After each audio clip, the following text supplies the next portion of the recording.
हाँ जी, good morning, Radhe Radhe. और कैसे हो आप लोग? बढ़िया, शानदार। कैसा गया वीकेंड? बढ़िया, शानदार। हाँ, चलो लो तो लिखो, तो आगे लिखना स्टार्ट करते हैं। तो अपन लास्ट क्लास में पढ़ रहे थे लॉर्ड कॉर्नवालिस 1805 रूप में। यह इसका दूसरा कार्यकाल था। As the governor general it was his second tenure. Governor general के रूप में यह इसका दूसरा कार्यकाल था। As a governor general it was his second tenure. Governor general के रूप में यह इसका दूसरा कार्यकाल था। As a governor general it was his second tenure, क्योंकि इसने एक्चुअली अपना कार्यकाल ऑलरेडी पहले 2 बार एक्सटेंड करवा रखा था। ये यहाँ पर पहली बार गवर्नर जनरल के रूप में आया था, वो वर्ष था 1786। उसके बाद 1780 के अंदर लगभग आसपास मतलब एवरेज देखा गया था। ऐसा कोई नियम तो नहीं था ईस्ट इंडिया कंपनी का, लेकिन फिर भी एक व्यक्ति को अपॉइंट करते थे तो कितने साल तक के लिए रखते थे? 4 साल के लिए, इससे से ज्यादा नहीं। लेकिन फिर भी इसने अपना टेन्योर एक बार और एक्सटेंड करवाया और 4 साल का इसने और बढ़वाया, और वो यहाँ पर रहा 1793 तक। और 1793 तक रहने के बाद में मैंने आपको पहले ही कहा था कि जब ये पहली बार यहाँ पर आया था तब इसको भारत पसंद नहीं था, लेकिन आया 10-15-20 दिन रुका तो फिर इसको भारत से हो गया था लगाव, या फिर सामान्य आप वाली भाषा में कहें तो इसको भारत से क्या हो गया था? प्यार। तो अब ये इंडिया में ही रहना चाहता था, इसलिए 93 के अंदर इसने वापस रिक्वेस्ट करी थी, प्लीज मेरे को एक टेन्योर और दिया जाए। तब कंपनी ने कहा कि नहीं, और नहीं, इतना बहुत है। तब इस बात पर कंपनी ने कहा तेरे को हटाना पड़ेगा। तब इसने कहा कि चलो ठीक है, हटा दो अभी तो, लेकिन क्या फ्यूचर में मुझे वापस यहाँ पर कभी जो वो मौका मिलेगा? तब कंपनी ने कहा देखेंगे। 1805 में जैसे वेलेजली को हटाया गया, तो वेलेजली को हटाते ही एकदम से कंपनी के पास में ये था किसको ऑप्शन दिया जाए। तब कहा यार कॉर्नवालिस को इंडिया बहुत पसंद है, इसलिए सब किसको भेजते हैं? कॉर्नवालिस को। और वो जैसे ही कॉर्नवालिस को इंडिया के बारे में बोला गया, तब कॉर्नवालिस ने कहा मैं इंडिया जाऊंगा। तब इसको इसके घर वालों ने सब ने कहा कि तेरी एज बहुत ज्यादा है, तू आजकल बीमार रहता है, इसलिए प्लीज मत जा। तब इसने कहा कोई फर्क नहीं पड़ता, इंडिया मेरा सेकंड होम है, यदि इंडिया में मर भी गया तो भी कोई ज्यादा अफसोस की बात नहीं। इसलिए ये इंडिया आया, और वाकई में इंडिया आते ही 2 महीने ही रहा लगभग, और दो महीने के बाद में ये ट्रेवल कर रहा था कलकत्ता से दिल्ली की तरफ, और बीच में गाजीपुर में इनका एक बार काफिला रुका हुआ था, और वहां पर इसकी तबीयत एकदम से ज्यादा खराब हो गई, और फाइनली इसकी क्या हो गई थी? डेथ हो गई थी। तो है ना, लिखें 1805 में गाजीपुर में कॉर्नवालिस की मृत्यु हो गई। इन 1805 कॉर्नवालिस डाइड इन गाजीपुर।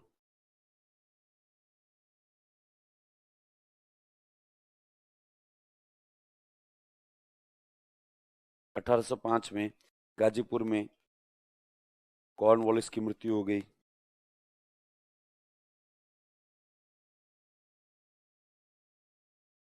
तो लिखें इसे इसे गाजीपुर में दफनाया गया। ही वॉज बरीड इन गाजीपुर।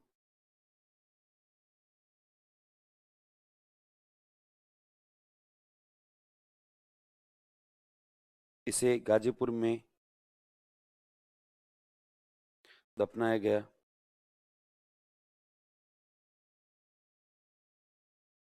इसी गाजीपुर में दफनाया गया, ठीक है। एवं गाजीपुर में इसका स्मारक है, एंड हिज मेमोरियल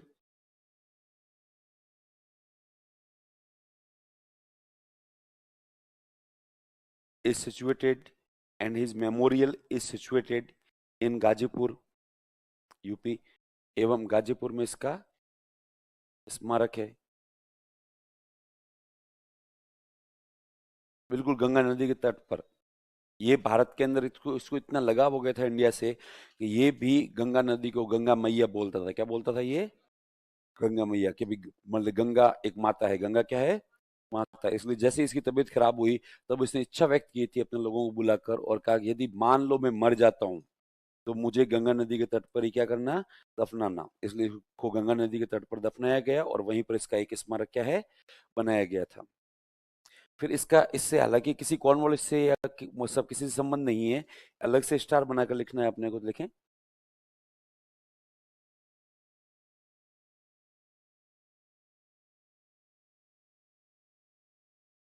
देखिए, ईस्ट इंडिया कंपनी ने गाजीपुर में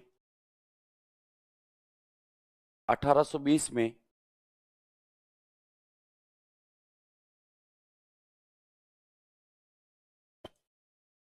ओपियम एंड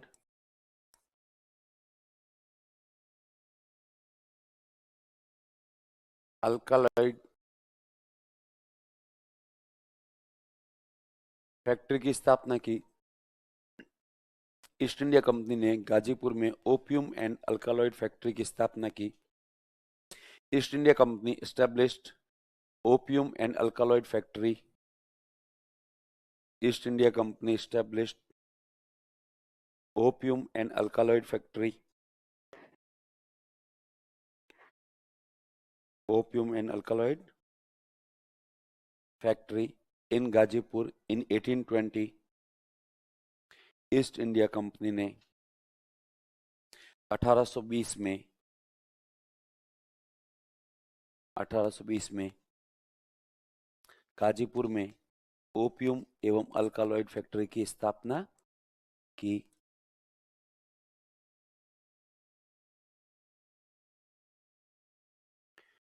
लिखें, यह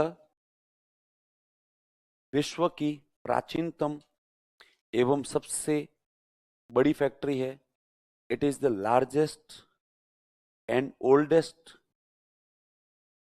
opium factory in the world. यह विश्व में अफीम की सबसे पुरानी या प्राचीनतम एवं सबसे बड़ी फैक्ट्री है। हाँ, अफीम की। यह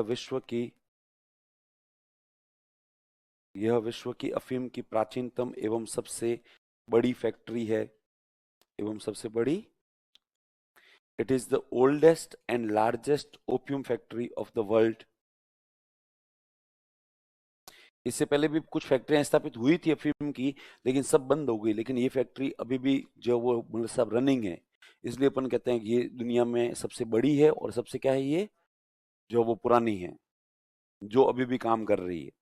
इंडिया के अंदर अफीम का उत्पादन होता है, लेकिन अफीम के उत्पादन के बाद में अफीम का जहां पर प्रोसेस होता है, उसके लिए फैक्ट्री केवल 2 ही है इंडिया के अंदर।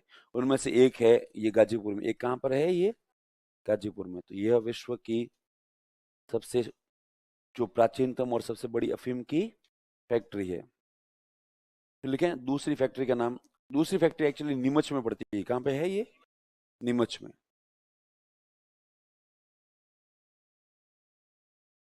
इस बार हिंदी मीडियम वाले हिंदी में नाम लिख लें इसका।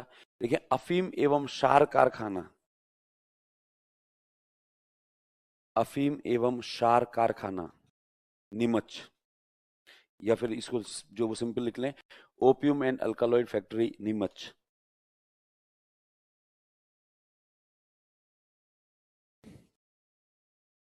अफीम एवं शार कारखाना। अफीम एवं शार कारखाना। शार एक्चुअली अल्कालॉइड को हिंदी में कहते हैं शार। क्या बोलते हैं उसको, शार। जैसे अपन लोग जैसे नहीं पढ़ते, जो वो मतलब सब बेसिक साइंस पढ़ते हैं, तब कहते हैं अम्लीय और क्षारीय, अम्लीय और क्षारीय। ठीक है, तो ये जो क्षारीय होता है उसको कहते हैं अल्काइन। क्या बोलते हैं उसको, अल्काइन। तो ये इंग्लिश में हो जाता है अल्कालॉइड। मतलब अल्काइन का ही है अल्कालॉइड। अफीम एवं क्षार कारखाना। तो इंडिया में आप काफी मतलब अफीम की खेती कहीं पर भी कर लो। खैर, आप कहीं पर भी कर नहीं सकते, उसके लिए गवर्नमेंट लाइसेंस देती है। क्या देती है उसके लिए, लाइसेंस। लेकिन जहां पर भी आपके पास लाइसेंस है और आप अफीम की खेती कर रहे हो, तो आपका अफीम जो वो अपन जब मतलब साहब सरकार को बेचते हैं, तो वो सरकार के पास जाने के बाद में अफीम इन 2 ही जगह पर जाता है, या तो गाजीपुर या फिर नीमच। और यही इनके बारे में जो काम होता है। इसके अतिरिक्त जो भी बेचा मतलब साहब जाता है, वो होता है इलीगल मतलब एक्टिविटी। क्या होता है वो, इलीगल एक्टिविटी। अफीम एवं क्षार कारखाना नीमच। अफीम एवं क्षार कारखाना नीमच। तो ये 2 ही फैक्ट्री है। फिर लिखें जॉर्ज बार्लो, नेक्स्ट।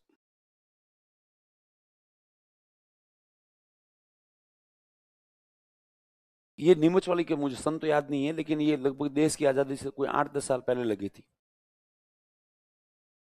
ऐसा कोई 8-10 साल के आसपास ही लगी थी ये। हाँ, तो लिखे next George Barlow, George Barlow.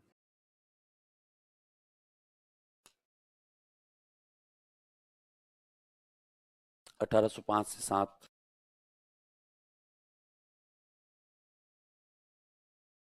George Barlow 1805 से लेकर 1807।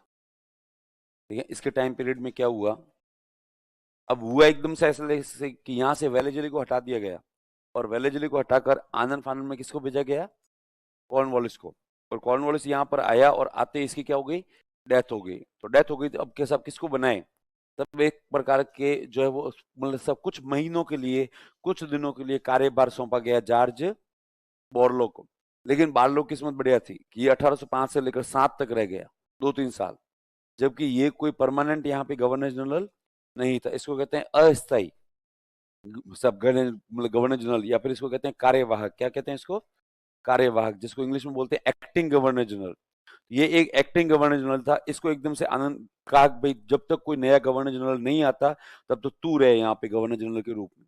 इस बात पर, क्योंकि कई बार ऐसा होता है कि जैसे डीएम का ट्रांसफर होता है और डीएम नई जगह पर ज्वाइन करता है तो किसी एडीएम को एक्टिंग डीएम बना देते हैं।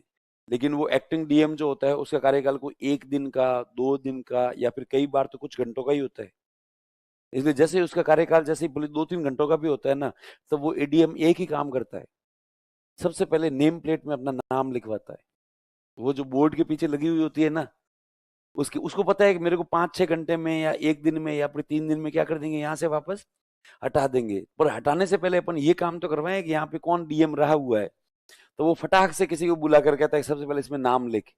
आप कभी डीएम ऑफिस या कोई एसडीएम ऑफिस सब ज्वाइन करोगे तो वहां पे पीछे एक बोर्ड लगा हुआ है कि यहाँ पे कौन कौन इस पद पर रहे हैं। तो वो ये अपना काम करवाता है कि मतलब है ना, फटाक से अपना नाम लिख के केवल साल लिखवा देता है, इस साल में रहे। अब इस साल में रहे तो अब कोई आदमी पूछ नहीं रहा कि भाई कितने दिन रहे, सब कितने घंटे रहे या कितने महीने रहे, पर एक बार उसका नाम तो क्या है, आ ही गया। तो वैसे ही वैसे जॉर्ज बार्लो को ऐसे ही अपॉइंट किया था। तब ये कुछ महीनों के लिए आया था, लेकिन इसकी किस्मत इतनी बढ़िया थी कि इसने मतलब है ना कंपनी को कोई नया गवर्नर जनरल मिला ही नहीं। इसलिए इसने लगभग 2.5 साल तक ये यहाँ पे गवर्नर जनरल के पद पर क्या करा, रहा। लेकिन ये रहा तो उसके समय 1806 के अंदर भारत में पहली बार सैनिकों ने विद्रोह किया अंग्रेजों के खिलाफ।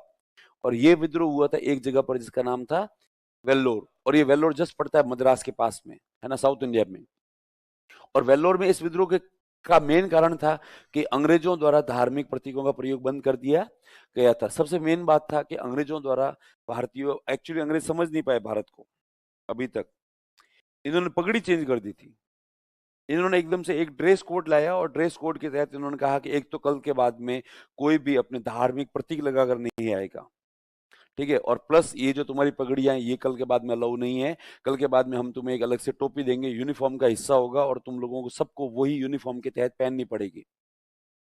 तब भारतीयों का सब धार्मिक प्रतीक तो ठीक है, लेकिन पगड़ी पगड़ी तो हम जो वो चेंज नहीं कर सकते। इन्होंने क्यों नहीं कर सकते? इस बात पर उन्होंने कहा साहब पगड़ी तुम्हारी पहचान है। तब अंग्रेजों ने कोई पहचान नहीं, यदि सेना में रहना है तो तुम्हें पगड़ी पहननी जो वो छोड़नी पड़ेगी। अंग्रेजों लगे ये सामान्य सी बात है, क्योंकि पगड़ी हमारी रूट में जो घुसी हुई है, हमारी जड़ों में है। कहाँ पे है ये? हमारी जड़ों में। हम वो जनरेशन है जो शायद तक पगड़ी के महत्व को समझ नहीं सकते, लेकिन हमारे दादाजी वाली पापा वाली जनरेशन को आप जाकर कहो, उनके लिए सब कुछ होता था। वो एक ही चीज होती थी, वो क्या होती थी? पगड़ी। पगड़ी इंडिया के अंदर कई प्रकार की होती है। हर क्षेत्र की अलग पगड़ी होती है, हर जाति की अलग पगड़ी होती है। हर जो है वो हर कोई उत्सव है उसकी क्या होती है, अलग पगड़ी होती है। यदि कोई मतलब सफेद रंग की पगड़ी के पहनकर कहीं पर जा रहा है, इसका जैसे कुछ पर्टिकुलर जातियां हैं वो तो सफेद रंग की पगड़ी पूरे साल पहनती है, ठीक है। शादी ब्याह के अंदर हम लोग जो वो केसरिया रंग की या फिर पचरंगी कैसे पहनते हैं, वो पगड़ी पहनते हैं। तो हर समय पे जब भी कोई उत्सव सब शौक होता है, कोई भी दुख होता है, तब हम नीले रंग की पगड़ी पहनते हैं, ठीक है। तो हर प्रकार की पगड़ियां होती है, हर क्षेत्र की पगड़ियां होती है। इसलिए पगड़ी के क्षेत्र, जाति, व्यवसाय सब कुछ अलग थे। अंग्रेजों ने इस चीज को समझा नहीं। अंग्रेजों ने एकदम से आदेश जारी कर दिया कि नहीं साहब पगड़ी। क्यों? हमारे यहाँ पर तो सम्मान का सबसे बड़ा प्रतीक यही होता है, पगड़ी। कि भी कोई आदमी कहता है यार नहीं मैं इस बार यार एमएलए का या फिर सरपंच का चुनाव नहीं लड़ूंगा, तब कहते क्यों? अरे यार वो आगे वाला आदमी आया था, उसने क्या करें यार, उसने पगड़ी उतार कर रख दी थी और कहा कर ले भाई इस बार प्लीज, इस बार मेरे को बनने दो। इसलिए मैंने डिसाइड कर दिया है नहीं। कभी भी कोई भी बारात आती है, बाराती सब किसी बात पे नाराज हो जाते हैं, तब लड़की का पिता जो होता है उसकी सबसे लास्ट बात यही होती है कि साहब मेरी पगड़ी उतार के आपके जो है वो मैं सब जो है वो चरणों में रख देता हूँ, पर प्लीज आप लोग क्या है मान जाओ। इस बात पर लोग भी कहते हैं लो यार इस आदमी ने अपनी पगड़ी उतारी है, अब तो मान जाओ यार। तब लोग कहते हैं हाँ यार इसने पगड़ी उतार दी इसलिए अब तो मानना ही पड़ेगा। मतलब हमारी सम्मान का सबसे बड़ा प्रतीक था वो क्या था, पगड़ी। और यहाँ पर इन्होंने एकदम से आदेश जारी किया कि सब कल से पगड़ी नहीं पहनेंगे और कल से सब हमारे द्वारा दी हुई एक टोपी पहनेंगे। इस बात पर सैनिक एकदम से नाराज हो गए और सैनिक एक बार तो बैरक में गए और बैरक में जाकर एकदम से किसी एक सैनिक को गुस्सा आया और उसने कहा मेरी पगड़ी उतारेंगे ये गोरेंगे। तब किसी ने कहा हाँ बोले कुछ भी हो जाए लेकिन मैं भी पगड़ी तो नहीं उतारूंगा, बोले मर जाऊंगा इसके लिए लेकिन पगड़ी तो नहीं उतारूंगा। तो ऐसे करके एकदम से उनके सब सैनिकों में जोश आया, उन्होंने कहा चलो अंग्रेजों को मारते हैं। इस बात पर वो निकले और वाकई में गुस्से में निकले और निकलकर उन्होंने एक साथ कोई 100 सवा 100 अंग्रेजों को मार दिया। अंग्रेज एकदम से बैठे थे अपने बैरक्स में, क्योंकि अपने भारतीय सैनिकों के बैरक्स अलग से होते थे, हिंदू और सब जो है वो अंग्रेजों के बैरक्स क्या होते थे, अलग से होते थे। और ये एकदम से अंग्रेजों के बैरक्स में घुस गए और अंग्रेज इसके लिए मेंटली प्रिपेयर नहीं थे और भारतीयों ने धनाधन करके कुछ 100 सवा 100 अंग्रेजों को क्या कर दिया, मार दिया। और कहा, तुम लोग हमारी पगड़ी उछालोगे, इतनी तुम्हारी हिम्मत। उसके बाद में कुछ अंग्रेज अधिकारी आए, उन्होंने उनको भी मार दिया, सबको ही। और मारने के बाद में वेल्लोर छावनी है उसके ऊपर कब्जा कर लिया। लेकिन चूंकि वेल्लोर मद्रास के पास में पड़ता है इसलिए ये बात मद्रास पहुंच गई। तब मद्रास से एक बड़ी सी आर्मी आती है, बड़ी सी आर्मी आती है तो इन दोनों के बीच में युद्ध होता है, तो एक छोटी मोटी लड़ाई होती है। और उस लड़ाई के अंदर चूंकि मद्रास की आर्मी की संख्या बहुत ज्यादा थी, वो एक पूरी आर्मी थी और ये मात्र कोई 100 150 लोग थे, इसलिए ये हार गए। हारने के बाद में इसमें 40 50 तो लड़ाई में मारे गए थे और बाकी वाले जो मारे नहीं गए थे उनको पकड़कर जो वो लास्ट में फांसी पे क्या है लटका दिया गया। और इस प्रकार से विद्रोह शांत हुआ। विद्रोह चला हालांकि एक दिन ही था, लेकिन अंग्रेज पहली बार समझ गए थे कि इन भारतीयों को आप लूट लो खसोट लो, इनका जितना शोषण करना है कुछ भी कर लो, लेकिन इनके धर्म के मामले में मत बोलो।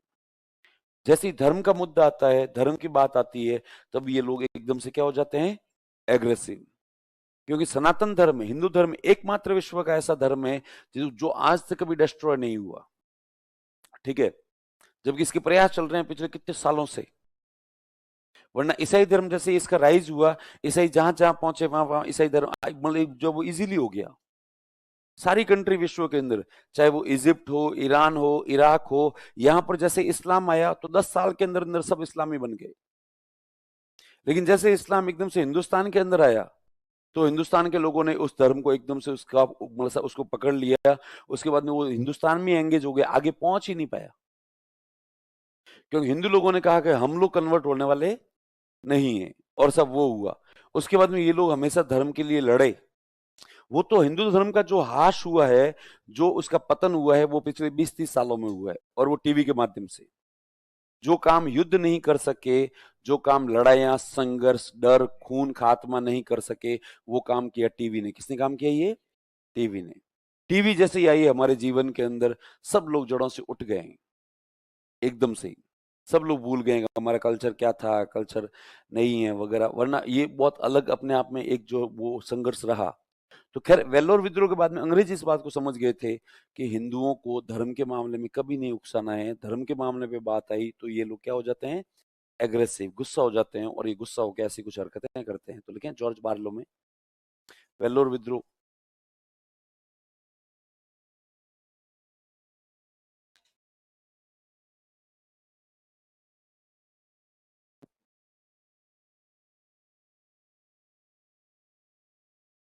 वेल्लोर विद्रोह मद्रास या चेन्नई।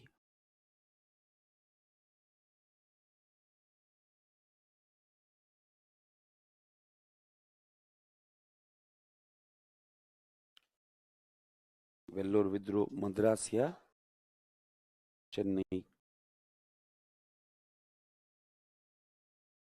देखिए कारण, अंग्रेजों द्वारा धार्मिक प्रतीकों का प्रयोग बंद कर दिया गया था। The use of religious symbols was stopped by the British.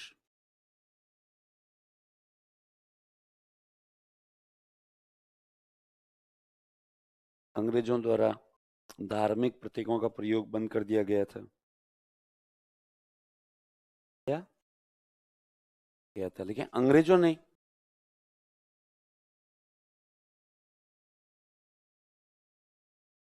अंग्रेजों ने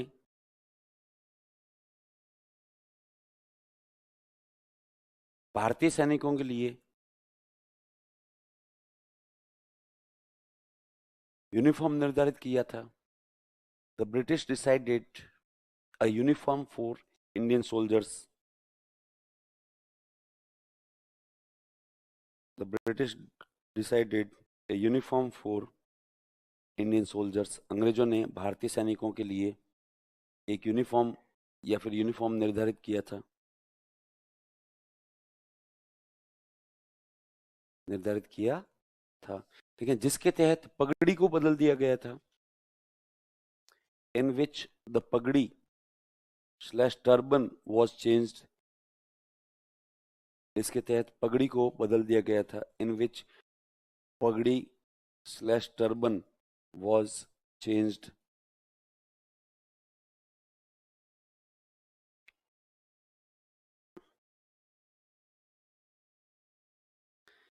कर दिया गया था, लेकिन इस कारण भारतीय सैनिकों ने विद्रोह कर दिया था। Due to this reason Indian soldiers,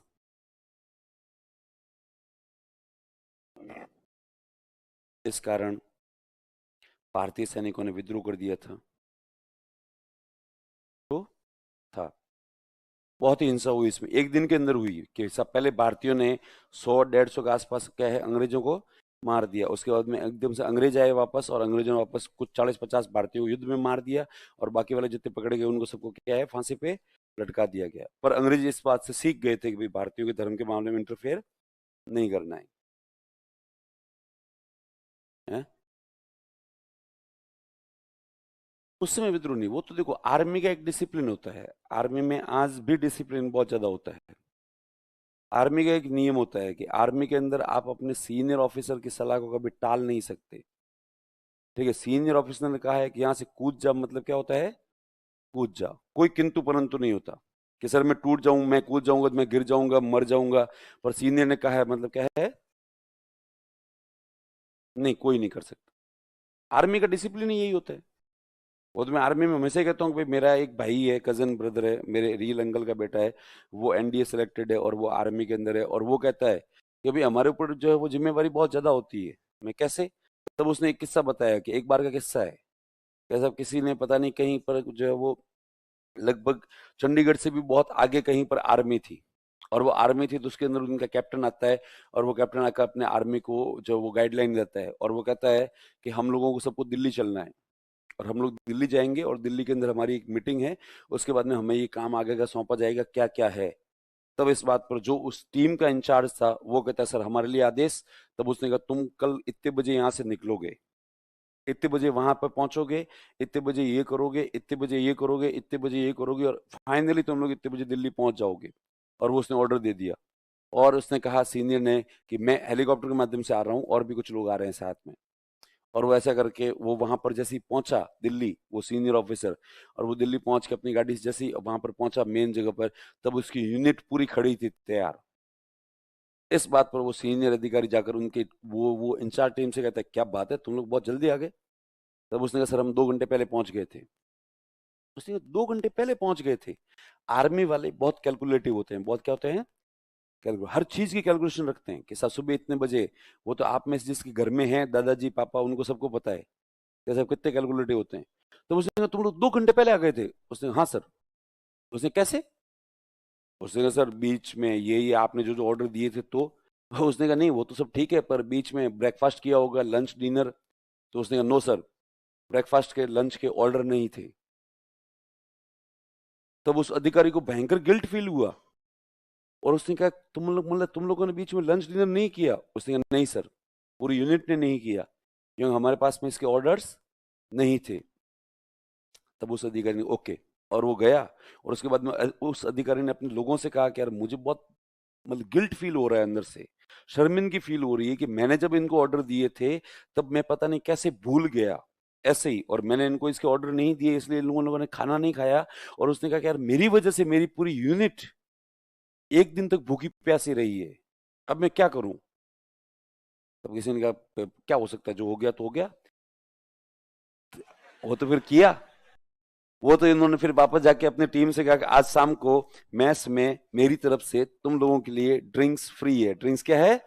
free है, ये मेरा पनिशमेंट बनता है। इसलिए उन्होंने कहा मेरी तरफ से ड्रिंक्स तुम्हारे लिए क्या है? फ्री, और प्लस तुम खाने में कुछ भी एक्स्ट्रा ऑर्डर करना चाहो तो वो सब कर सकते हो, ये सब मेरे खाते में जाएगा। तो करते हैं। तो आर्मी में डिसिप्लिन बहुत मेन बात होती है। क्या होती है? डिसिप्लिन। भाई आर्मी ऑफ आपके हेड ने जो कह दिया वो कह दिया, उसके बाद में उसको आपको उसको मानना नहीं होता है।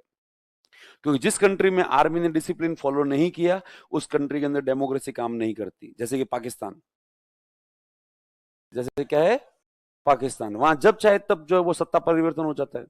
जैसा प्राइम मिनिस्टर प्रेसिडेंट बैठा है अपनी जगह पर, आर्मी इंचार्ज आता है और आर्मी इंचार्ज आते ही कहता है उठाओ साहब को, और साहब उठा के जेल में। और यदि साहब को पहले पता लग गया कि आर्मी वाले आ रहे हैं तो साहब देश छोड़ के क्या कर रहे हैं? भाग रहे हैं। इसलिए कभी भी आर्मी, वो तो अपन पढ़ेंगे मॉडर्न हिस्ट्री के अंदर आगे, ये भी 1946 के अंदर नेवी ने विद्रोह कर दिया था। और जब नेवी ने विद्रोह किया था तब उस जमाने के अंदर गवर्नर जनरल था वेवल, और वो वेवल उस विद्रोह को बहुत आसानी से हैंडल करता है। क्योंकि सब नेवी ने विद्रोह किया मुंबई में, और ये विद्रोह हाथों हाथ मुंबई से पहुंच गया लाहौर। और सारे के सारे जो वो नौ नौ नौ सैनिक थे, मतलब वो एकदम सारे विद्रोही बन गए और अंग्रेजों को भगाएंगे। इस बात पर वेवल, ठीक है, के सब जो वो है ना बात करता है जो वो सरदार जी से, और वो सरदार जी से कहता है साहब हम तो चले जाएंगे, आज नहीं तो कल चले जाएंगे। लेकिन ये जो आर्मी वाले विद्रोह कर रहे हैं ना, ये डेमोक्रेसी के लायक नहीं है।